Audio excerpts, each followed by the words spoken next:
হাসরের ময়দানে কত কাতার মানুষ হবে গো।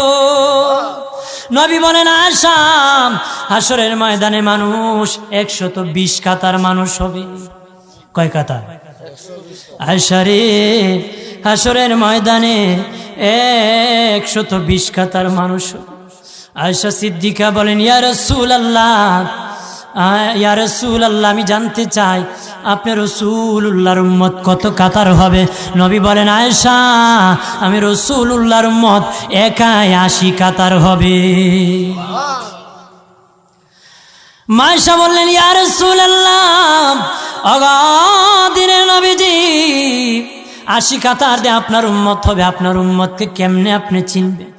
নবী বলেন আয়েশা রে, আমার উম্মতকে 3টা পরিচয় আমি চিনব। 1 নম্বর পরিচয়, আমার উম্মতের কপাল থেকে নূর চমকাবে, নূর চমকাবে। নবী বলে বাবা সাহাবীরাম, অসংখ্য ঘোড়ার মধ্যে যদি কিছু চান কপাল্লা ঘোড়া হয়,